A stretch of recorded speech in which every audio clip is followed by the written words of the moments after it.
Not every success story begins with a plan. Some begin with war zones, invention, survival, and the quiet refusal to give up on the part of you that knows who you are. In this episode of the Personal Success Podcast, I sit down with Mirav Ozeri. She's a journalist, a storyteller, filmmaker, and host of How Much Money Can I Make? And she explores the deeper truth behind work, success, and reinvention. Growing up in Jerusalem, surrounded by conflict, to building a life in New York with almost no safety net, to creating documentaries that help change real laws. Mirav's story is a powerful reminder that success is rarely linear and almost never clean. This conversation moves through journalism, money, meaning, identity, AI, risk, fulfillment, and the courage it takes to trust yourself before you have proof. At the heart of it is a question that matters to all of us. What actually makes a life successful? And if you ever wondered whether success is really about money, status, survival, freedom, fulfillment, or just the willingness to keep reinventing yourself until your life feels like your own, this episode is going to meet you right there. All right, Mirav Ozeri, thank you for joining us on the show today. Thank you for having me. Now, who is Mirav Ozeri and what is her mission? Well, okay, so Mirav Ozeri did a lot of things in her life. I did a lot of things in my life. But basically, I'm really a journalist at heart. I started as a photographer, as a still photographer, as a journalist, still photographer. As an Israeli, I visited areas that usually Israelis don't visit, like Palestinian camps down by the desert and stuff like that. But there's really no money to be made, and I couldn't make a living by being a journalist photographer. So I switched to fashion and to still life and stuff like that. And then I moved to America for 3 weeks, but I felt at home in New York the second day. So I never left. Is that where... So you went to New York first? Yeah, I went to New York. I came with my boyfriend and we came for 3 weeks. We wanted to go, see New York and then go to LA. We never made it to LA. I felt at home and we stayed in New York. And it was 5 years before I went back to visit in Israel. Wow, and New York felt right home. So my best friend lives in Brooklyn. So I have it's really convenient. I can go to New York City and visit and have a place to stay and be able to sort of see what, the authentic, what life is like there. And I really love New York City for that, but I also love that I can leave and come back. Exactly. Yeah. Me too. I have a place in Woodstock, New York, which is in the woods and in the country. And I can't wait comes the weekend to leave the city and come to the country. Yeah. And the city changed a lot since the pandemic. I live in the Upper West Side of New York, and a lot of the stores are still closed. A lot of restaurants closed. Banks and pharmacies opened instead. Yeah. And it's just a lot of people left the city. The older people, like 50 and up. During the pandemic, they saw, how nice it is to be in the country. And a lot of them never came back. Yeah. Well, I think my friend he's lived there for 20 years now. And he said the last time I went to visit him, which I guess was about 2 years ago now, he did say, he's like, we're starting to think the clock is ticking for us staying here, but he's like, we have to transition. We have to buy cars, cars because they've lived in the city for so long. But yeah, it's a wonderful place. You've lived inside just very different worlds, right? Jerusalem, very different worlds. Israeli army, Harlem, CBS News. So when you strip all that away, who do you feel like you've always been underneath that all? I've always been a journalist because even when I was in Harlem, I was I have a fruit stand in Harlem across from the Apollo Theater, if you heard about it. Yeah. And at the time, there were hardly any white people in Harlem. But also that was before heroin, before crack. People were only doing heroin at the time. So it wasn't a violent or scary place. And I had a very successful fruit stand because I needed to make a living. I came to the country with $1,500 thinking I'll be here only 3 weeks. Yeah. So then I had to make a living and I didn't have a green card. So this came about and I had the stand, but then I wanted to go back to something more creative, and video just started. Actually, it was reel to reel at the time. Yeah. And New York City offered free schools in some fire department on the second floor on Canal Street. You can come at free course of how to use video, what video is about. And then you were able to borrow their equipment. So while I had the stand, I borrowed the equipment and I started to do a little documentary about, the neighborhood, the hot dog lady that was next to me selling hot dogs and stuff like that. And then I ran into Flo Kennedy and Gloria Steinem and I started to make her public access shows. And I don't know if you remember, but at the time when cable started, they had the public access. So I produced few shows for few people. I was always interested in documentaries and all of that. So then I started to somehow, I don't even remember how, I started to make documentaries for the Anti-Defamation League, for the Correctional Association. Actually, I made one video that was responsible for changing a law about drug mules in New York State. It was old Rockefeller drug law. Yeah. And with a correctional association, and there was a mandatory sentencing. So if a woman got caught with drugs that she didn't even know they were there because somebody asked her to bring a suitcase to America. Yeah. She opened the suitcase. It's all empty, but in the lining full of heroin. And so they get caught at the airport. Yeah. And there's mandatory sentencing of 25 years. Doesn't matter. Doesn't matter the circumstances. They still went to. So I did a film about it. And at the time, the Correctional Association submitted it to Cuomo, the father. He was the governor of New York at the time. And they actually changed the law because of the video. Yeah. I'm very proud of that. You said a couple of times already, and you've mentioned in other interviews that, at your core, you're a journalist, right? And I think when I read that at first, I was like, it doesn't seem to fit here. And I think it has to do with, I don't know, journalism, my definition or my experience of journalism has sort of changed, especially in the past, we'll say 10 years, and I think, so what I sort of hear you saying is telling people stories. So at your heart, you feel called to tell the story that makes it accessible for others to hear this story. Is that kind of synonymous with what you're saying with journalism? Yes. Journalism at heart? Yeah, I was always interested in that. Even at CBS, I was in a group that started the show CBS Market Watch. Yeah. So when I produced pieces, it was also about telling people's story, basically. It was investment meets lifestyle kind of show. But when I was at CBS, I did a pilot, which is exactly what my podcast is about. It called it Working America. I wanted to tell people, to show people what jobs are like. I was always curious about people and their lives and the jobs. The jobs are really a third of our lives, right? So I made a pilot and I pitched it to CBS. I pitched it to other stations. Nobody bought it. And then shortly after, they started to have shows on cable, like the dirty jobs and other things. And I was like, oh, wow, why didn't they want my show? But they didn't, couldn't sell it. And I kind of shelved it. And then in 2024, like a year and a half ago, I woke up one morning and I said, hey, I should do it as a podcast. I was always curious about people and interviewing people about their lives. Yeah. Let's talk about your podcast for a minute. As the host of How Much Can I Make, which, actually, now that I'm thinking about it, that's an interesting title because I listened to several episodes and I mean, that's certainly an aspect of it about how much can I make, but there's also, I immediately thought about financial, like, how much can I make money wise, but it's also, I don't know, there's sort of an implication of what these folks are actually making with their work. I don't know. Is that sort of built in as well? Yes. Yeah. Many people do agree to say how much money they can make or what is the potential of earnings in their profession. Some people go around it because in America, people don't like to talk about how much they can make. You go in Europe or any other country, it's like you go to a party, you ask somebody, how much money do you make? And what is your job? And your next question you would love to ask is, how much money do you make doing it?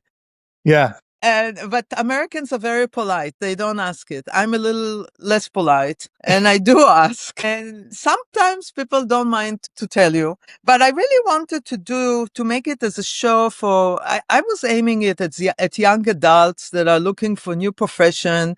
They want to know what it's like and what is the potential earning. Is it worth going there or not worth going there? And I found out that actually my audience is from 23 to 56. And a lot of people that just want to either quit their corporate job or they want a new life or something new actually listen to the show. And some people there was an article about the podcast in my area, and so people know me. Some people, few people knew me, and the people that are listening, they told me that first they logged in to see really how much money people make. But then once they got into the stories, they're really interested in the human story. So it's kind of a combination of money and human. Yeah, no, I think some of them are just very interesting. Like it is storytelling, right? But it's real. I guess that's kind of, I don't know what the definition or what the term would be. Maybe it's journalism in your mind, but it's storytelling. It's helping people tell their stories. Just sort of, and I think that there is something. Podcasting is the perfect sort of format for that because. Right.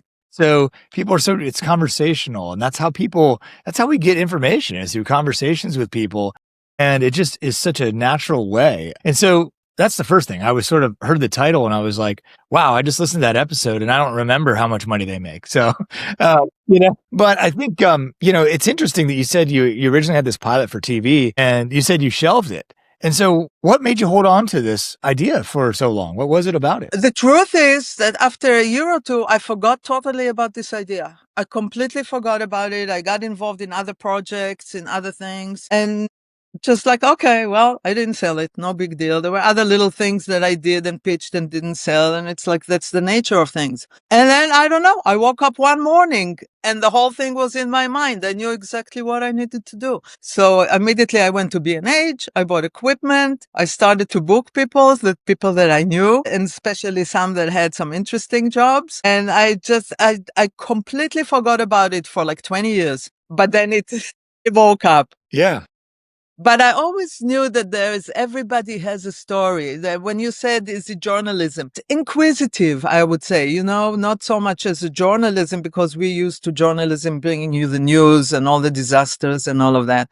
It's really more inquisitive about people's life, the inside, that kind of stuff. Yeah, it's definitely interesting to me because probably the path that sort of led me down this podcast is, was sort of a personal revelation that I sort of had this idea of what success would be, right? And it was like somebody gave me a scorecard and was like, okay, drive this car, get this job, make this much money. And it was like, I did all those things. And I was like, well, I guess I'll just do more of it. And I was like, wait, this is not right. And so I did some exploration outside of the career work. But really what I wanted to do here in this is just talk to people about what it means to be successful, and really sort of fulfillment is sort of synonymous in this space sometimes. And so that's really our shows sort of overlap in that, because that certainly comes Yes. in, there's a lot of talk about what it does for them. And some people made some really big changes right in their lives in order to take on new jobs. So I just, first of all, before we get into that, what do you think career-wise is sort of like the biggest, as we're coming up? Maybe this is, I grew up sort of in the American culture, right? So it was like everything was about prestige and, money and sort of the way you look. And that's the way I took it, at least. What is sort of the biggest lie we've been sold about our careers? First of all, sorry, I just wanted to tell you something about success. I told somebody that literally every single guest that I have is a success story. Why? Not a lot of them make a lot of money, but they love what they do. They don't feel like they're working. They're happy in their lives. They don't feel like they sacrifice the family time for their job. They literally love what they do. So I think that is a success. That is success. When you do something that you love and you're successful at it. Every single one of them that some of them discovered that they love what they do at a very young age, and which is the best thing. I found it later in life, but if you find it at a very young age, Tiger Woods at 2 years of age, he starts practicing golf. The 10,000 hours of having to do something to be good at it. Yes. Yeah. So some of them fine, but some of them fell into it by mistake. A lot of people told me, oh, I thought I should be a doctor because my mom told me, and she ends up being a system engineer for a NASA project, or, things like that. And then she loves what she does. And Well, some guys do it for the money. For example, I had a guy that he invested $1,200 within 5 years, sorry, turned his business to $3 million. Wow. And that's something that everybody can do. And you know what he does? Picks up poop from people, dog poops from people's lawns and yards. Wow. And he has a fleet of people now. He Yeah. only does it in the West Coast. He trains other people to do it, but anybody can start a business like this with a rake and a bag. Yeah. And so he really started it during the pandemic for money, to do something. Look at that. This year is going to make 5 million. That's wild. And Unbelievable. I think, even that, there was another person who was in the, I listened to this the other day. There was somebody who was in like the financial field and wanted to go into the restaurant world. And that stuck out to me because I spent like 20 years in sort of corporate restaurant world, and I was like, oh my gosh, why would anyone want to do that? I mean, it's just is like you're wearing every hat at once and, there's just the margins aren't as big as, you can't make as much. And I was just like, wow, but they got something out of what they were doing. I think she said in there that when people tell her it was a ramen restaurant, I think, perhaps, I can't remember. But when people tell her how good the food is, that's what it's all about for her. Right. And there's definitely something about success and fulfillment where you are sort of fulfilling some core, you've got to be good at something or you're constantly working towards mastery in something. And I think that those things are sort of there. I think so. So very interesting. So what have you learned about, well, I guess you sort of talked about that. What have you learned about money versus meaning? Well, okay. When you love what you do and you do it for full time, usually the money comes in. You might not be a millionaire, but you make a very good and comfortable living. Some professions really pay really well, like HVAC pays well, plumber, those are the jobs.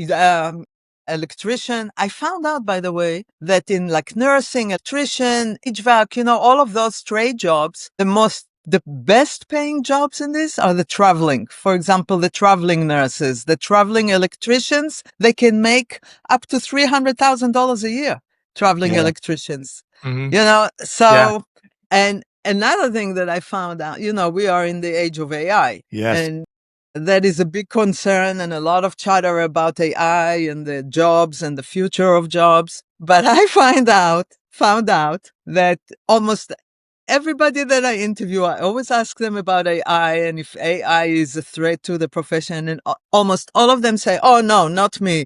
They cannot replace me. Everybody believes that they are not replaceable by computer. I think, and I've spent a lot of time on the AI topic as well. And I think it's a ways down the road. I think there's going to be some disruptions and some people, who believe that, they're sort of not able to be replaced by it. There might be some difficulty there. But I think in the end, what it's going to highlight is how it's going to highlight humanity and how important it is for us to connect as human beings, right? Instead of connecting towards something that's acting like a human being. I think that will inevitably be a place that we end up with work and art and things like that. Totally. I think community is becoming a bigger thing now because we heard about Gen Z being so isolated and so, solidary because they have their phone and that's all they care about, or they have friends of befriended ChatGPT and all of that. But community is becoming more and more important. And actually, I interviewed a guy about digital entrepreneurship. It's coming out next week. And he's teaching people how to build websites for local people and grow their business from there and all of that.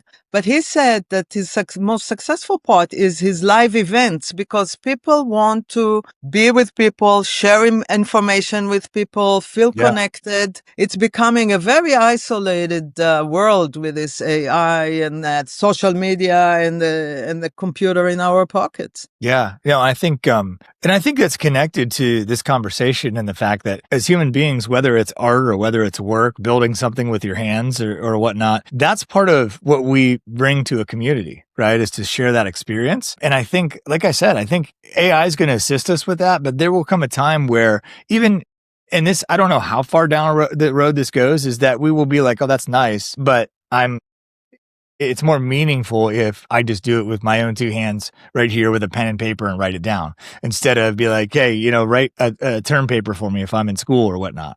I just think that's where I inevitably will sort of if this is going to be any good to this, and there will be people who will choose this, is that you'll have to choose your sort of own autonomy and be like, you know what, it's going to be messy, but that's what makes it human. That's what makes it connectable, relatable. And I see that down the road. Again, I think that's after some disruption, but I think inevitably we'll end up there.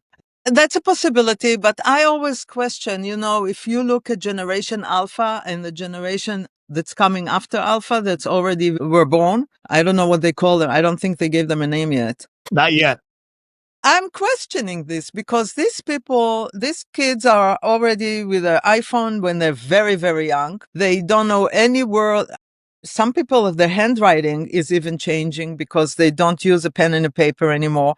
So I don't know if they will look at the world the way you and I are looking when we remember the world before all of this computer and social media.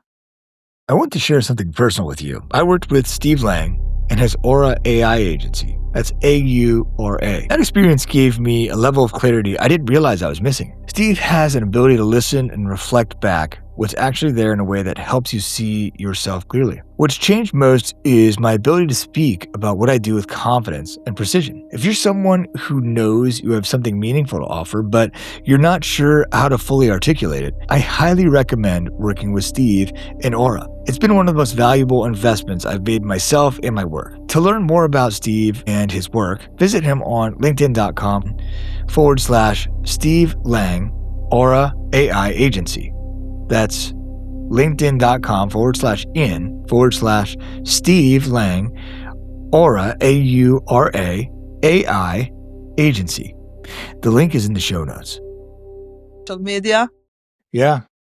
I question that. It's certainly something to consider. I have 2.5-year-old boys, and I think about this a lot because just the other day, the American Psychological Association released an episode of their podcast that was talking about the impact that's already showing up on AI relationships. And I was like, what? And I'm sitting here thinking, it's starting to become a factor in like marriages and things like that because people are able to have sort of this, emotion reactivity and relationship with an artificial intelligence, right? And I think that was striking to me. I think it is going to be, things are changing so quickly. I'm trying to position myself so that I'll be able to relate to their struggles in their life because I think, they're 2.5 now, 12, 13 years when they're teenagers and they're sort of, getting exposed to everything out there.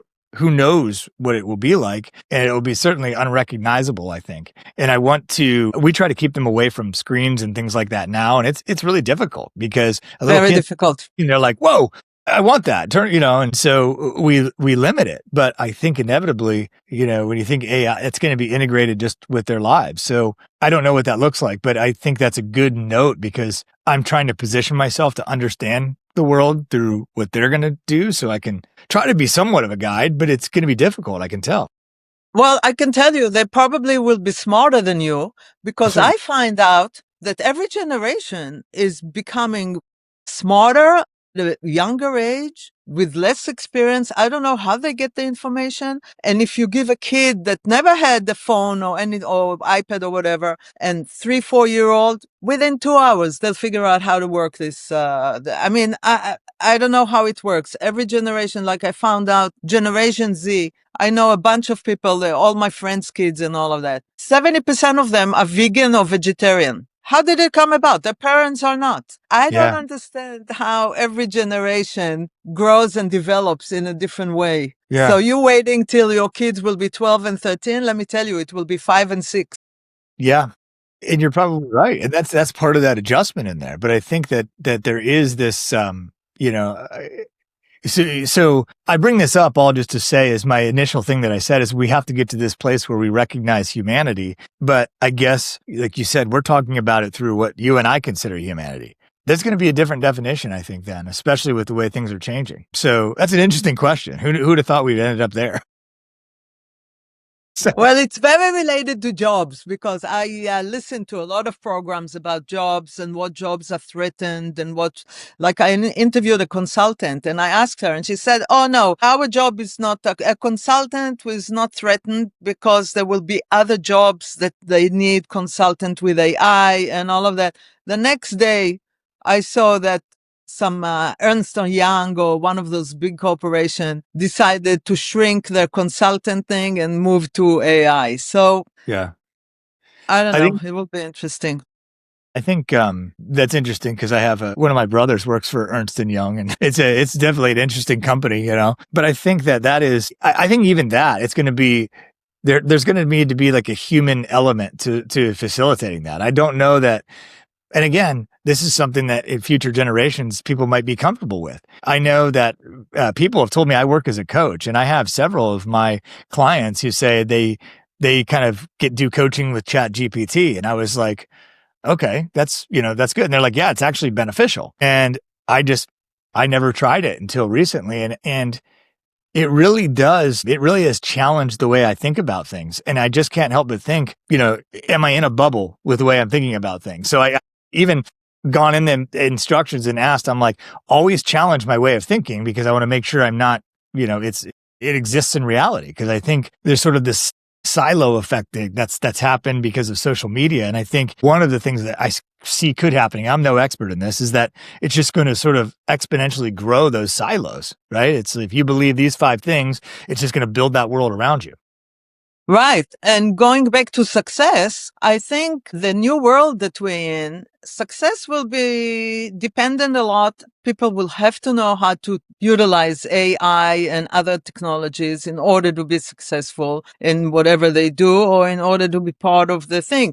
I remember the discouraging thing is that I remember when ChatGPT moved from 4 to 5, there was a huge backlash because I didn't know so many people make friends with the AI because it talks to you, it tells you exactly what you want to hear, and they get addicted to it. And, so they became kind of friends. But every young person needs to learn how to utilize the AI, not as a friend, but rather as for whatever advancement they're looking for. Because the world is going to be ruled by it. Yeah. No, I mean, if not already, and we're just becoming aware of it. I think, Right. and I think this speaks to sort of my generation here. I'm not compelled to have like an AI as a friend, or as like I just can't emotionally relate to it. It's not, I don't have the belief system intact to be able to do that. But I agree. where it did really, where I still struggle, and I've talked about this many times, is I was a musician for many years. And so I spent a lot of energy creating music. And now What kind of music? it was like punk rock, sort of like the pop punk, Okay. and I spent a lot of time creating this music. But now you can literally type in a prompt in an app and it will spit out a really good song. And I did this experiment where I just put in all my favorite things and I got like experimental. I was like, I like this punk rock album and this jazz album and this classical album and this science fiction book. And it spit out something to me. And that was like, I'm like, oh my gosh, I love this. And I really struggled with that because I was like, even one of the lyrics it came up with was, I was a man. And I'm like, wait a second. No, you weren't. You know what I mean? It sort of, but I really sort of struggle with that because I spent so much time and energy trying to, and now you just type a button and you get a song out. It's perplexing. It's perplexing. And you know what? What is a success in the music industry? Actually, by the way, I had a recording studio for a few years. Or George Wow. did his promo and all of that. But yeah, we did it right across from the Colony building in Manhattan, where there used to be the music store, the big and famous music store. But anyway, what is a success in music business is making the Billboard charts, right? Yeah. Do you know that a few weeks ago, the number 1 country music on the chart was an AI song? I did not know that. No, but I believe it. Yeah, look it up. It's no singer, no musicians, nothing. AI song, number 1 on the chart. Yeah. They know apparently to write songs better than a lot of people because they get the information from the entire world, everything, history and whatever. Mm-hmm. Yeah. Amazing. So, One of the questions I had is that I started this podcast as an exploration to speak with people who are successful and fulfilled and sort of feel like they're living authentically. And the through line, this was sort of a personal research project, and what I sort of am circling is it has something to do, the most successful people, it has something to do with self-trust or self-knowing. I'm still exploring, but this is certainly the direction where I'm heading. What is sort of the through line to the work you've done? Is there something about work that shows up everywhere that maybe you've learned in this endeavor? Trust and believing in yourself is, I think, so important, because so many people will tell you, don't do it, don't do it. I worked on films and people say, oh, no, don't do it. Nobody's going to look at it. But meanwhile, you accumulate experience, you're becoming better, then you get a bigger project. There are always people that will tell you, don't do this and don't do that. You have to believe in yourself. You have to have a strong convictions. Now, there are some things that I did in my life that I didn't have strong convictions, but I had to do it to make a living. And I still stuck to it and grew a little bit. But the moment I had something that was more interesting, I left that and I moved into something else. Yeah. But I feel that doing the podcast and interviewing people about the jobs and the stories is really where I belong, because I did it throughout my life in a different way. And so there is a certain trajectory to everybody. And if you know and you can feel and you can listen to the whispers of the universe, the opportunities that come along your way, and you grab them. That's I found out from a lot of the people that I interviewed, that when they heard those whispers or when they recognized them and they jumped onto it, their life took a turn and they are doing what they love. So you have to stay awake and believe in yourself that you can deliver, that you can do, and never listen to people that tell you no. Yeah. I know I read some years ago, I read that when Prince went to try to get a record deal, he went to 17 labels. They rejected him. Yeah. Oh, KJ Rollins, Author, the writer, the author, right. She was rejected by everybody except one little tiny thing that is today gazillions of dollars is making. So never listen to. One of the things that sticks out, just to highlight what you're saying, is that I can't remember who it was off the top of my head, but there was somebody I spoke with, and they were talking about how they built several businesses, and they said it always starts off with people are like, that's crazy. Why would you, don't do that. Don't do that. And then people are calling them being like, you're still doing that? Oh my gosh. And then he said all of a sudden one day people were like, hey, are you hiring? Like all of a sudden it switches where you have people who want to, either they want to benefit from it as well, or they want to contribute. He's like, so there is something that happens here. And then there's another gentleman I spoke with, and he said in the most plain language, like in the middle, and this like hit me like a lightning bolt. He was like, well, you have to believe something so deeply that the rest of the world bends around it. And I was like, wow. And you talk about rejections. I'm not sure what form they took, but in his business to get funding, he had over 1,000 rejections. And he finally ended up being the CEO of an AI-based company of all things, but it took 1,000 times. And he just was like, I never stopped believing. I just was like, well, I'm waiting for the world to catch up. And so there's something there too. I'm not sure how to name that, but just this like knowing that this is a thing, and believing that deeply, and the world bends around. Right. Yeah. The problem is that when we see somebody come on the scene, a singer, a musician, or whatever it is, we think, oh, wow, they were lucky. They were so fast. But if you look, every single one of them, years and years of struggling and rejection and all of that until something hits. So not only believing in yourself is never giving up is really, really important, I think. You just keep on doing it until you hit it. I think one of the realizations I had about the music industry, the time I spent in that, was just that I gave up. It was difficult to go and have no money and playing places. And, there was a time where I remember we broke down in Iowa of all places and had to work on a farm to be able to fix our, it was all, and I was thinking, oh my gosh, I'm in my mid 20s and I don't have any, there was all those thoughts. And a lot of the people they're not on the Billboard charts per se, but they're, in their mid 50s, traveling the world 6 months a year, doing what they love just because they stuck to it. So I definitely think there's something to that.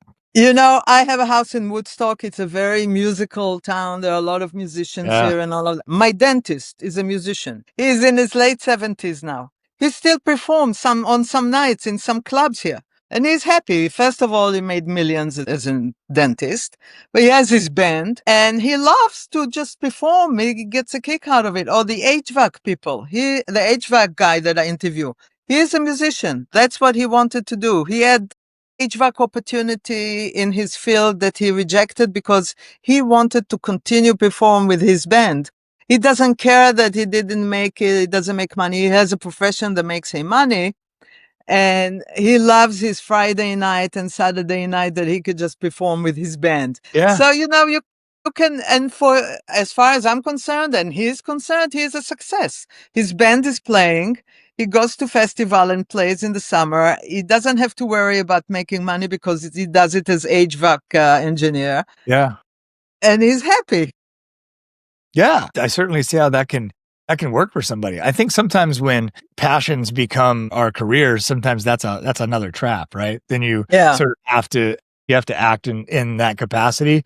And when you sort of optionally create the space for it in your life, it's a different thing. Yeah. But you know what? You don't stop struggling. For example, I interviewed Kate Pearson. You know, she's from the Oh, yeah. B-52.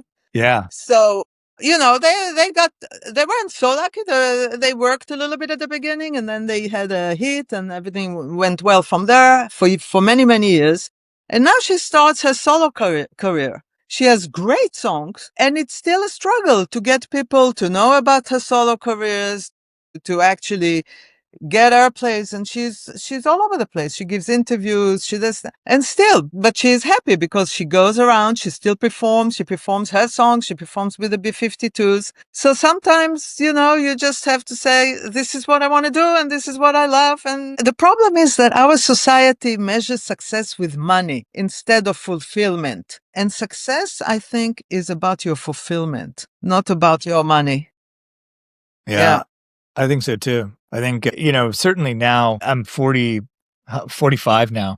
I had children a little bit later. And I just think to myself, what was it that I was so stressed out before about? It's like now you sort of have this, my life has certainly shifted to, it's very important to think about that. And it's funny to have, I was so used to sort of chasing, right? It's like, I've got to get the next job or whatnot. And it's like the most fulfilling thing is sort of just right in your living room.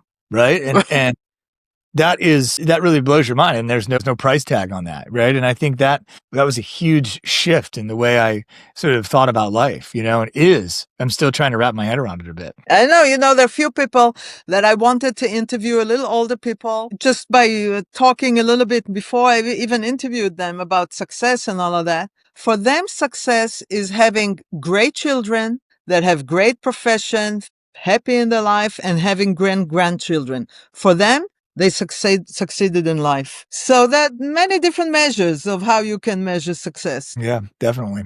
So what in your mind is distinct about people who build satisfying or successful businesses? A lot of it, I found the number one thing is luck. Yeah. Luck is the number one thing that introduces them to the thing they want to do, or they get brought to them the correct client or whatever it may be. So I think luck is the number one thing for people. But grabbing opportunities also, recognize opportunities. And that falls into believing in yourself, because a lot of people will have an opportunity and they say, I don't know if I can do it. No, believe in yourself and grab every opportunity. So what distinguishes successful people from others is that they grabbing opportunity and they had luck. Yeah, I agree. But sometimes luck comes your way and you don't recognize it. Yes. Yeah. And that is like a problem. And then in hindsight, you say, oh my God, I should have taken that road. Yeah. Yeah. And that is definitely a skill to be able to recognize opportunities sometimes, and so totally. I think that you're definitely onto something there. And I think the better you are at doing that, the luckier you might become. Yes, but also do not be afraid to fail, because let's say you grabbed an opportunity and it didn't work. Boom, you move on. That's okay. Close that. You must have gained something from the experience. There's no experience you gain nothing from. and move on. It's part of your journey. Don't be afraid to fail. And actually, KJ Rollins is talking about that a lot. You have to accept, actually, you have to fail in order to make the next jump. Yeah. I think that that's another thing. It's funny. I was having a conversation with one of my clients the other day, and we were just talking about, they're sort of talking about this risk aversion that they have. They don't like to step out of their comfort zone. And so I said, what was I said, well, what have you, tell me, let's make a list of some of your failures. And it was so funny because they thought for like 30 seconds and he says, when I was in middle school. And I said, what? When you were in middle school? So you had to think all the, Wow. So think about that. Like, we definitely zeroed in on something, is that you live in the safe zone so much. It gets stale in there, number one, but you have to fail. Now, of course, if we thought hard enough, we could fail. We could think of some failures. The thing I always say to people is that, and I learned this with my boys learning how to walk, is that the average baby learning to walk falls down 17 times an hour. There you go. I'm like, I was like, so you don't see, adults crawling around in the stores that are like, you know what, walking just wasn't for me. I failed. I'm not a walker. And I always thought that was a funny way to put it, but there's some resilience that we have that we just don't sort of access, or we just start taking to mean something different. I know. And when you're down and out and you're depressed and you don't make enough money, you turn to go down on yourself even more and be judging yourself even more. People need to, and it's so hard at that point when you're down and out, and it's like to remember who you are and that it's only one step in your journey. And if you don't give up, you hear it again and again and again from people that got to like the pinnacle of success, saying, just don't give up. Yeah. Yeah. That's one thing I see in this sort of generation that I certainly experienced when I was younger. And when I say this generation, I guess I mean the people, in their late teens, early 20s now, is that, I was not able to see that the situation I was in didn't mean my life was going to end necessarily, right? It was like a step, looking now, it was a small step on a larger journey. And I guess it just takes life experience, but there's just so much, that seems exaggerated now. You have people who run into these issues and they're like, oh, well, I guess I failed at life. Not the best decisions come from that place. I blame that a lot on social media because, all those influencers become heroes, and it's something that actually it's possible for a lot of people to do. They just don't dare, or they're insecure or whatever in front of camera or whatever. But they kind of, it's a mirror for a whole generation. Oh, look at them. They're successful. They're making millions of dollars, and they have the nicest, best looking girlfriend. And where am I, And that's why also a lot, and they have the skinny body, they have all of that. And that's why you have a lot of young people suicide and all of that, because they compare themselves. It's the worst thing to compare yourself to anybody. Yeah. You want success, sit quietly or when I was young, I read a book called The Silva Mind Control. I don't know if you heard about it. I haven't heard of that. No. But when I was at CBS, and when they sold the show to the Dow Jones, I wasn't interested in going to the Dow Jones. It's not for my personality to work there. And they put me back in the newsroom. Now, network newsroom is very mediocre. You have a minute and a half to tell. It doesn't matter whatever story. So I already had a country home, weekend home. So I really wanted to live there.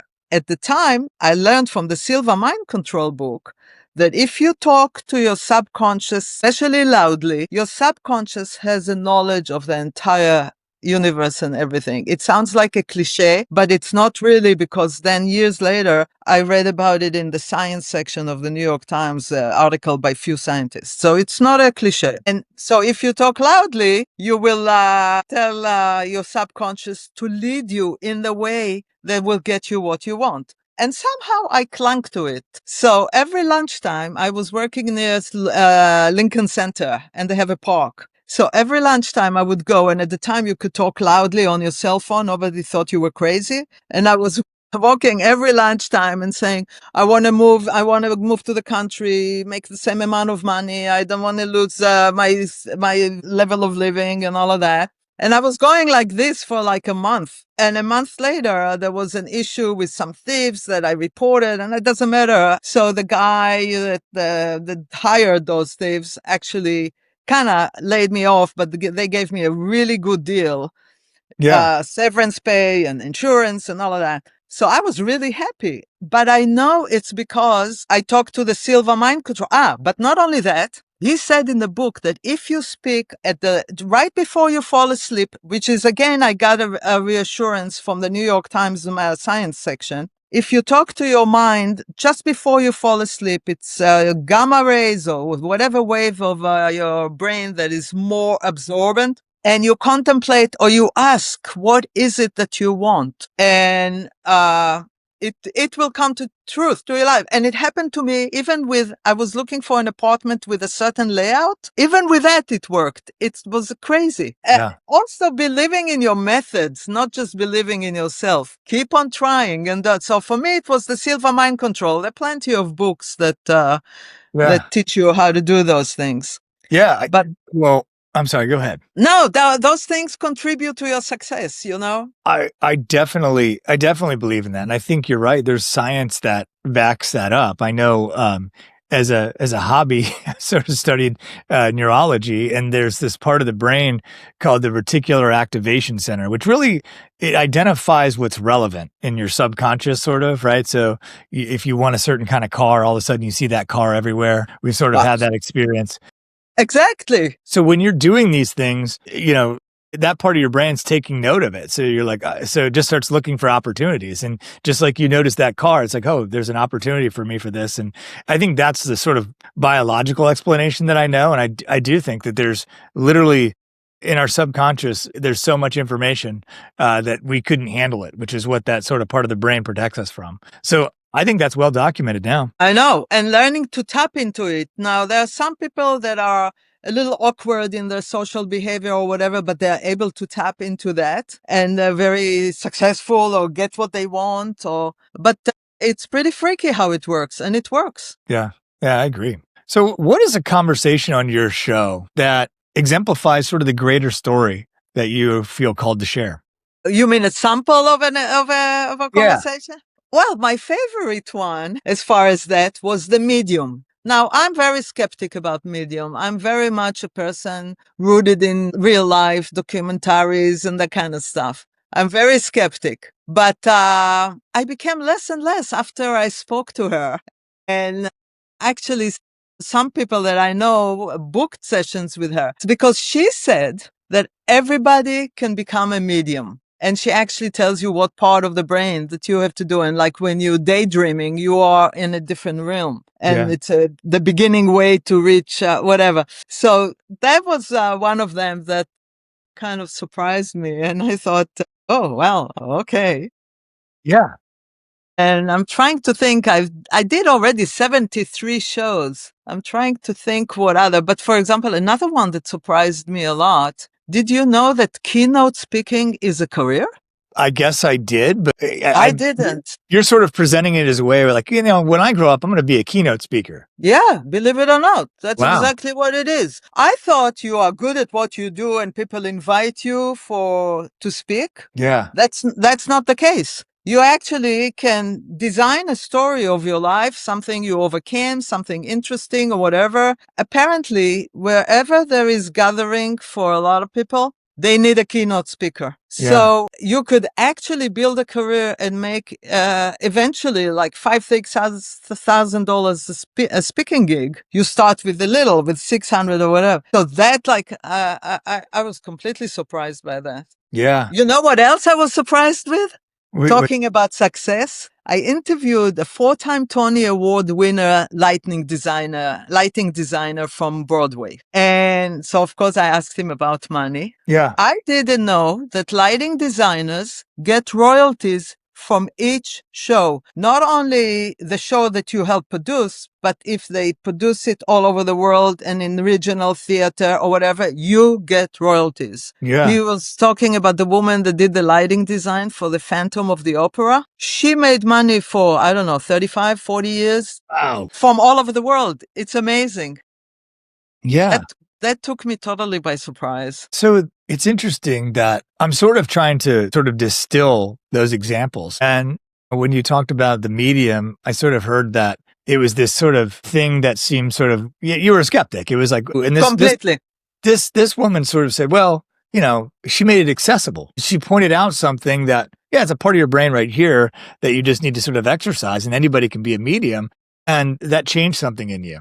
And then I hear that there's like the keynote speaker, it was like, there's a certain way we think about things that, for example, like I thought like you get really good at something and people want you to come speak, but it actually doesn't have to be that. You formulate a good story and then events need keynote speakers, right? There's a demand. So you can go. And so there's something about getting clearer on, what actually is in the world or something like that, and how human beings find those pathways and be like, oh, this is backwards, and sort of, experiment with that. Yeah. For example, if you would go and you would say, oh, I'm going to talk about the fact that I'm a musician, but I decided because of life and children and all of that, I decided I'm going to pivot into something else. And I pivoted to talk about success with other people and find out boom, you have a talking point. And then you go to they have bureaus and they have agencies. You go to one of them, they book you, and that's how it grows from there. I was totally surprised by that. Yeah. Well, I think that also we talked about this sort of growing desire for a community in the world. I think that's a way, first of all, it's a community that would be viewing that, right? But I love keynote speakers and things like that because you relate to, there's something relatable about it. It's sort of, you're able to, put your journey with it and sort of, experience the same emotionality. There's a certain connection that happens, so it makes sense that keynote speaking would be something that anybody could do sort of from that point of view.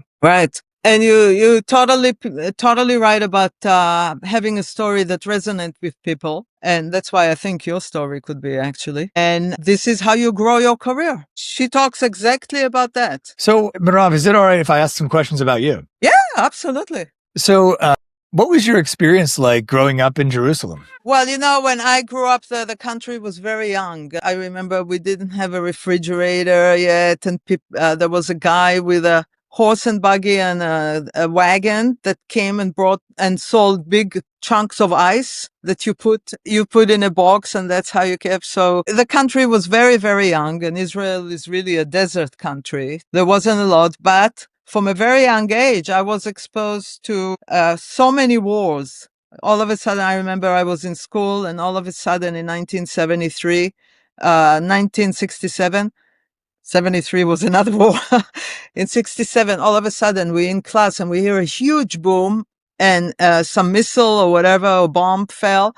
And we had to run into the nurse's room, which was in the basement. And then I had to run home from the school because everything was shut down. Already people started because the border with all the countries they wanted to kill us between Egypt and Jordan and all of that, it was like a matter of 3 blocks or 4 blocks. So I remember running at a very young age with bullets flying above, and all the people that volunteered to be the service, just telling the kids, run, run, run, run in every block that was standing. So I remember that. And then I remember that my beloved fish aquarium was outside during the war and it blew up. I came after the war.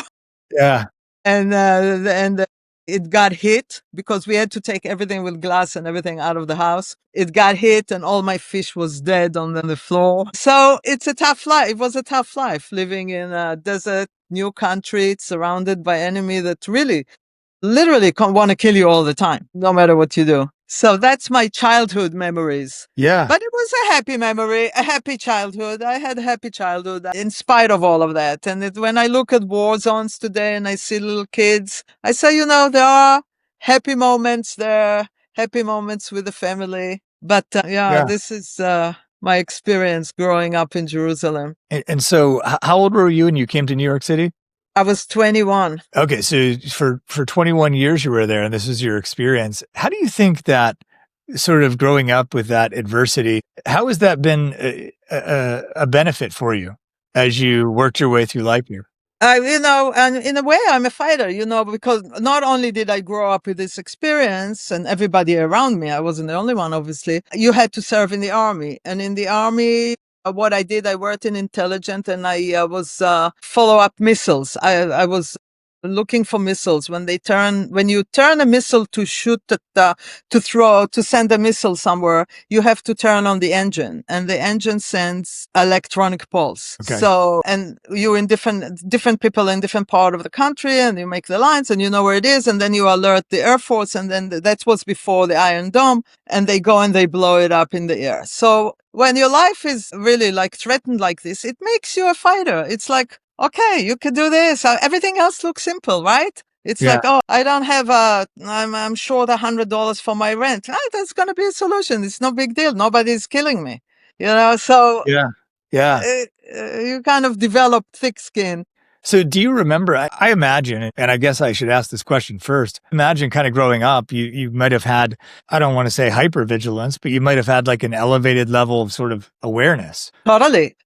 Even when I go on vacation in Israel now, because there's so many terrorist attacks and there are so many stabbing, the Palestinian coming from the different territories, they stab, they put bomb. I'm very weary, especially living in New York for so many years. I'm not so used to it like I used to. Yeah. At the beginning, when I go to Israel and I go into the train or into the bus, I immediately see, is there a bag that does not belong here? Is it something that don't belong here? I'm totally hypervigilant about those things. You can't help it. When you first came to New York, what was it like to sort of not have to have that hypervigilance to a certain degree? I mean, in New York City, you might still, but I don't know. No, I don't. You forget it very fast. It's very interesting. Yeah. It's, but the funny thing for me was I never thought that I would live outside Israel. I was always into Israel and building the country and all of that. But I came to New York and the first morning I went to get milk on the Upper West Side. I felt so at home, like more than any other time. And I think, my English teacher in Israel taught us English by teaching us songs. Yeah. And she taught us the Simon and Garfunkel song, The Boxer. Yeah. And there is a line there. I was walking down 7th Avenue. Yeah. I felt like I was in the song. Yeah. I felt this is it. I belong here. 7th Avenue, going down 7th Avenue. And you kind of forget all the problem. But today in New York, when there's so much crime and again, stabbing and robbing, and especially after the pandemic, I constantly watch behind me. Yeah. Yeah. So that makes Woodstock even the more appealing. Exactly. So we talked about self-trust, right? And when you first came to New York, you had, was it $750, no safety net? Right. What part of you did you have to trust before you had any proof that it would work? That I will fall on my feet, like always. Not because I knew it so much as my friends always used to tell me that. Yeah. So when I was like, oh my God, what am I going to do? I said, Tiagi told me that I always fall on my feet. And this told me I was always because my parents were the opposite. They say, oh no, don't go to New York. You will never be able to make a living. You will never, all that kind of stuff. But all my friends that watched me throughout the years and through schools and at scouts and all of that always told me you always fall on your feet. So whenever I got insecure, I had somebody's voice in my head saying, you always fall on your feet. I always fall on my feet. I could do it. This is how I always, even today, it happens to me. You always get moments of insecurity. Let's talk about reinvention for a minute, because you've reinvented yourself several times. And you talk about owning a fruit stand across from the Apollo Theater, right? Which is that's quite a sight. I've been in that area before. That's quite a sight to think about. What did that teach you about dignity, work, and survival? Well, the fruit stand experience taught me a lot of things about America. Survival too. It really increased my confidence because I was making so much money. I had a very smart system. Everything was $1 a bag. So they had one grocer, Korean grocer, that was ripping off the people in Harlem. And for me, like they would pay 169 or something like $1.69 for a pound of tomatoes. Meanwhile, in my $1 a bag, they would get 3 pounds for $1 because I was going to the auctions in the Hunts Point market and getting good prices and moving it forward to the customers. So I had a very good system and I had a lot of customers. But what I learned, and it was, of course, a black area. I was one of the, I hired some friends of mine, British journalists that were white, but one day a guy passed by and hit every white person that he saw. So they stopped working for me. But I learned about racism in America then. First of all, the interesting thing for me was that the people that befriended me first in America were black people. They didn't care about accent. They didn't care if I didn't know words. They correct me. They did it like, oh, it's part of life. No big deal. Usually white people would talk to you very loudly and very slowly because they think you're dumb if you have an accent. But there was a hot dog lady next to me, a black woman, that had like 4 kids from 4 different fathers and all of that. And she was a gambler. She used to gamble on horses. And I didn't know that you can gamble on horses to begin with, on race horses, but I was curious to see it. So her and I went to Saratoga for the horse races, and she made money. I lost money, of course, but we stayed there too long and it was too long to drive. So we said we're going to take some rooms in hotels. And along the way, we stopped in some motels and some hotels trying to rent rooms, but I always walked in with her.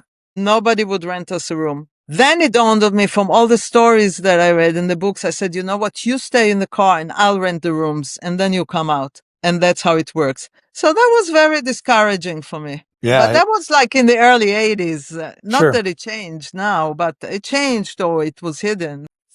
Yeah, those are the kind of things I learned. I learned how to maneuver in America also through the experience with a food stand and fruit stand, and how you go to auction and buy in auction. I never knew, Yeah. I went with my boyfriend at the time, 4 o'clock in the morning, and I see people raise hands. So I try to remember what I saw in movies, and this Yeah. is how I bought the fruits and vegetables. Wow. I think many people sort of dream of reinvention, right? Especially with everything you've done, from fruit stand owner to editor at CBS to launching your own company to your video production company to the podcast now.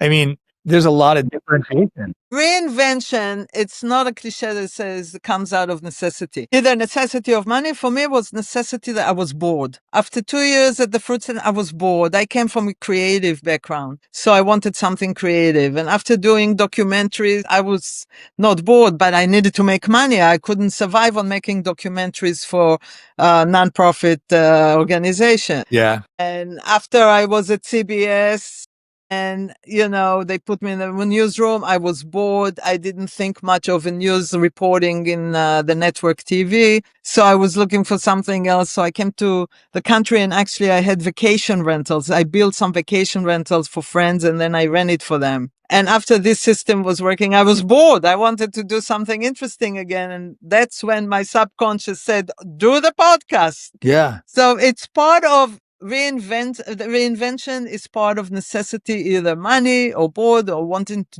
to do something that really inspires you. Yeah. What do you think stops people? Is it fear of failure, fear of success, or fear of not losing? believing in yourself? You hit it at the very beginning. You said it's very important to believe in yourself. I think what stops people is not believing, oh, I cannot do this. I didn't get that and that education. You'll get it along the way. It's, what's the big deal? Or fear of failure. And failure is important. Yeah, it definitely is important. So what does failure mean to you right now in your life? Failure now, that's a very good question. I don't even know. Look, for example, I don't make money from the podcast yet. I make it because I love it. I don't see it as a failure. Yeah. I don't think that I will, at this point, will see anything as a failure. As long as I have my health. If I don't have my health, that's a huge failure. Yeah. But I don't really think, because if something by this time, I know I can pivot to whatever. If Yeah. something doesn't work, I just pivot. So I can't think of something that will tell me that I'm a failure. I don't have kids, so I cannot measure it by kids. If I had a kid that was terrible, then I failed in educating them. Yeah. I think you answered the question by sort of your searching there. You're like, I don't have anything I can point to and say that's a failure. It's a pivot point maybe, but it's not a failure by the traditional definition. Right. That's a good thing. I'm going to adopt it. Every failure is a pivot point. A good one. Yeah. Yeah, I'm going Well, to steal that from you. actually, I just said that. I just reflected back to you what you said, Mirav. You said pivot point. I was like, oh, wow, failure pivot point. That's pretty good. So what do you do to make your podcast distinct from others? Or is that a thought you even consider? No, I consider, because of course I wanted to get more viewership and all of that. I am still I only have it for a year, and I'm still searching for the magical thing. But it's growing. I don't know how it's growing. I don't know who listens to it. It's growing. I have a lot of listeners. I have like 120 followers or something like that. I don't look at stats. I don't want to get either discouraged, or I don't want to get too self-secure that I just keep on doing what I'm doing. And I always run into people that tell me, oh, we heard your podcast about this, a podcast about. I think also people are looking for tips. For example, my dog trainer got all kinds of people calling her from the segment, like the Medium, like I told you, and all of that. So I don't know what to do to make it more. I kind of like put it out there and trust the universe that the right thing will happen, because I give a good show. All my guests, I make them look good. I don't try to like be combative or anything like that. I let them tell the stories. And I think that eventually, and I get immediately to the subject. I don't spend, some podcasts, they spend like 15 minutes telling them about themselves before they get to the point, which is so Sounds like annoying. this podcast sometimes. So I don't know. I think good content eventually rises. Yeah. Yeah. I think that there's, I'm just to reflect that with my own experience.